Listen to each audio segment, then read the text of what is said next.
Hey everybody, it is well, it's about to be 5 o'clock and it is Tuesday and I'm not on the road, so I'm going to do my usual Tuesday live at 5. That would be 5 Eastern. I know it is not 5 o'clock everywhere, but that's the time I usually do these kind of live stream updates. And yeah, I got a couple big things coming up. So first, today's my last day of being a 37-year-old. So I'm kind of looking forward to a nice day with some friends tomorrow to celebrate my birthday. But if you want to help celebrate my birthday, please go to votechaseoliver.com/donate. Throw that up there real quick. And so there you go, votechaseoliver.com/donate if you want to give to this campaign. Again, it's my 38th birthday, so if you want to give $38, $380, that'd be great. But yeah, just if you feel the need to support this campaign, that's the place to do it, is at votechaseoliver.com/donate. So yeah, in addition to turning 38, the other big news that we have going on is, of course, I'll be traveling out to Iowa on Thursday, and I'll be there through the weekend for the state fair. I look forward to getting back out in Des Moines again. It's like my third trip out to the state that I've taken. I've enjoyed it every time I've gone. I'm looking forward to some Casey's breakfast pizza, as well as tons of great fair food while I'm out there. So really looking forward to that unique opportunity. And again, I have to thank first and foremost the people who give me that opportunity, and that is the Libertarian Party of Iowa, and in particular, a candidate for governor, Rick Stewart, who worked really hard and earned enough votes in the last gubernatorial election to make Iowa, LP Iowa rather, a major party in the state. So it's because of his hard work and the people that came before me, right, in the state, who have really worked hard to make this possible for me to be the first Libertarian candidate, the first third-party candidate to ever speak on the Iowa stage. So very cool. And again, I'm very honored to be putting the libertarian message and libertarian principles out in front of an audience who maybe hasn't had a chance to hear them, or if they have, it's been a long time, right? So we want to make sure we are taking advantage of that unique opportunity. That's another reason why I encourage you to support this campaign, because we are going on the ground full bore with turnout there in Iowa. So I'm looking forward to that. It's going to be a lot of fun. And really, again, it's not just an opportunity for the campaign, though it is a great opportunity for the campaign. It is an opportunity for the Libertarian Party, because it will be the first time ever that someone outside of the two-party system is going to be on stage at this huge political event, the Iowa State Fair, which, if you've been watching the news, media has been all over the place there. So it's a wonderful opportunity for our party and for our philosophy, for our principles, to be able to be put out for the voters there in such a public way. And I'm very honored to be able to do that. So that being said, yeah, I'm going to hit the ground running Thursday, and I'll be there through the weekend, flying home Sunday night. So it'll be a lot of fun. So that being said, I did want to talk a little bit about, I travel all over the country speaking to voters. And by the way, if you have any comments or anything, feel free to drop them in here. But I've traveled all over the country speaking to voters across the spectrum. Some of them being, by the way, if you're watching this, please like and share it so that more people can see it. I know I'm being terrible. I'm just kind of all over the place here, but I keep forgetting my notes, which, like and share this, make sure more people see it. If you're seeing this on YouTube, subscribe to the channel. We've got plenty of more live streams coming up. But yeah, getting back to what the voters find important. And like I said, as I'm traveling across the country, I speak to a lot of them. And then I've also looked into different polls and stuff as to what the voters are concerned about in 2024. And I think the number one issue is going to be no surprise. It's the economy. I think if you look at any poll of any election year, that's going to be the number one concern for the voter. And it pretty much always has been since I've been alive.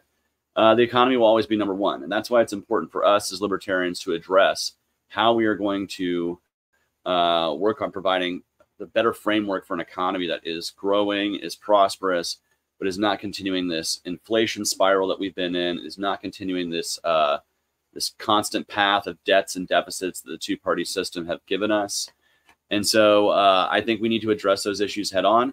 You know, part of my platform is listen, if we could just, based on revenues today, if we could cut spending back to pre-pandemic levels of fiscal year 2019, we're actually running in the black. We're not deficit spending. And so it's really not that hard to envision a possibility of us getting to where we have a balanced budget. We're actually being able to pay down the debt over time, and also not continuing to print money out of thin air to pay for things that we don't have the money for. And that's what the Federal Reserve does. This is why libertarians want to end the Fed, is because they practice a monetary policy that inflates the dollar and causes all of our savings to be depleted. It's like a hidden cost for each and every person who has money using the dollar. So this is one reason why we should oppose the Fed. But it's another reason why we should be able to talk about fiscal sanity. You know, 25 years ago, Republicans and Democrats got around to balance the budget, and that was seen as a rational idea. And ever since, frankly, 9/11, you know, spending has been out of control. The idea that we can get back to a balanced budget is now seen as a radical idea, which, as I said, it's not that radical. We just have to get back to pre-pandemic spending levels where we're at right now, and we would have a balanced budget. And so I don't think it's that radical of an idea. It's something we can present to the American public and be a proof of concept for what limited government looks like. When we reduce the size and scope of government, the amount that we spend, that also affords us to be able to get tax cuts and give that money right back to people. Because when we lower the cost of government, keeping it balanced over time, as we continue to chip away, we just return that prosperity back to each and every individual, as opposed to seeing this giant centrally planned economy that we see today. So that's the number one issue to voters, and it probably always will be, frankly, is the economy. It's not the latest outrage of the week that you see in the media. It's not what you see on Twitter being, you know, the latest fad or thing that's, you know, gone viral. It's always going to be the economy. That is always going to be the number one concern to the voter, because that's the concern that they have to look at when they're looking at their kitchen table paying bills, when they're trying to raise a family, when they're trying to own a home, when they're trying to be able to live a life that has a little bit of comfort to it. That's what they look at as the economy. So that is the number one concern. But what are some of the other major concerns that we see out of polling?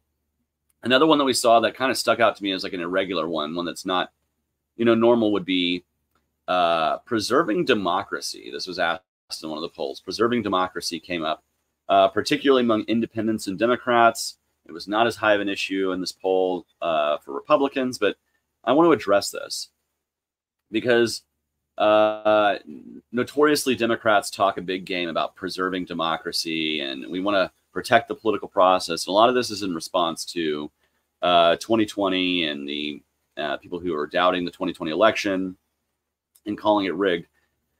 And yeah, is the 2020 election rigged? Yes, in so much as that all elections have been rigged to favor the two-party system. And that's the truth. That's where the real rigging is. Excuse me. Sorry about that. But yeah, so yeah, are the elections rigged? Yes. Every election has been rigged against any party that is not the Republicans or the Democrats, in terms of ballot access, debate access, media attention, all of these things. The fact that the two-party system enjoys taxpayer-funded primaries, that my taxes go towards paying the primary here in Georgia that Republicans get to participate. I'm not a member of that party. Ooh, I think I just cut out. I'm back now. I might have to change this up and start doing this. Let me see. I hope my Wi-Fi is doing okay. But we're gonna pop all that out there. Let's see if we can get my speed going a little bit better. Close some browser windows. Like any millennial, I have like 9 million browser windows open while I'm doing stuff.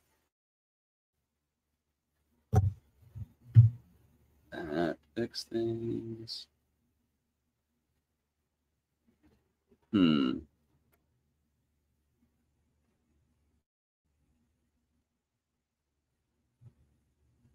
I have good Wi-Fi connection. Anyway, back to it. If this comes through or it doesn't, I apologize. But yeah, so preserving democracy is a big issue for me. And so, the fact that I want to break down the systems that currently exist to prevent us from having a more representative ballot, more parties, more choices, more voices in the discussion. These are things that are very important. And if Democrats were really serious about preserving democracy, these would be the things that they talk about. The next kind of big issues that come up is immigration. Immigration has always been kind of a big issue ever since, my adult life. You know what? I think I'm going to try to continue this in just a minute. So I'm going to drop out and come back. We will resume this broadcast momentarily because I'm going to go where I have better Wi-Fi. Be right back.